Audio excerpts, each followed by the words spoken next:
भाजप पुन्हा एकदा राष्ट्रवादी पवार गटाला धक्का देण्याच्या तयारीत आहे।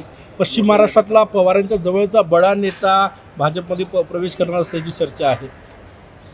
मोदीजींच्या गॅरंटी जी आहे आणि मोदीजींचा आत्मनिर्भर भारताचा संकल्प आहे, त्या संकल्पाला साथ देण्याकरता अनेक लोक सोबत येण्याची तयारी करतायत। काही तयारीत आहे, काही तयारी करणार आहेत, जो करतायत। मला वाटतं की तुमच्याकडे जी माहिती आहे ती माझ्याकडे नाही आहे, पण कधीही काही होऊ शकतं।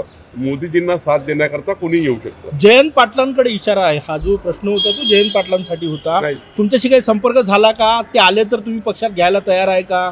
जयंत पाटीलजी यांच्यासोबत माझा कुठलाही चर्चा नाही। त्यांनी कुठेही पक्षाच्या येण्याकरता ना कोणाशी संपर्क केला आहे, ना माझ्याशी बोलले आहे।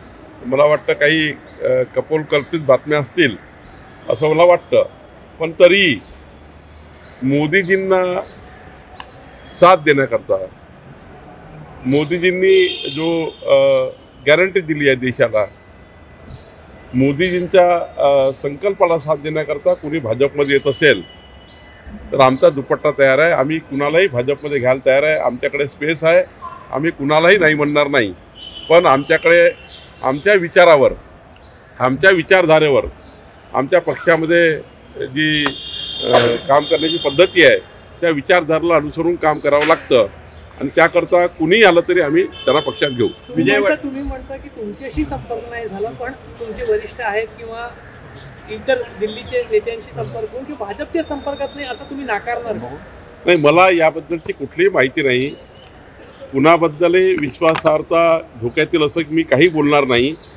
जयंत पाटील हे वरिष्ठ नेते आहेत, मला ते कुणाच्या संपर्कात आहे हे माहिती नाही, पण माझ्या तरी संपर्कात ते कधीही नाही। विजय वडेट्टीवार लोकसभा लढण्यास इच्छुक आहे, कुठेतरी भाजपच्या वाटेवर असल्याची मध्यंतरी चर्चा होती। मी आताच सांगितलं की मोदीजींच्या संकल्पाला साथ देण्याकरता जे जे तयार आहेत त्यांच्याकरता आमचा दुपट्टा तयार आहे, पण विजय वडेट्टीवारजींनी अजून कुठलाही संपर्क केला नाही। महाराष्ट्रातील ताज्या बातम्यांसाठी बघत रहा टाइम्स टुडे 18 न्यूज। सोबतच शेअर करा, सबस्क्राइब करा आणि बेल आयकॉन प्रेस करा।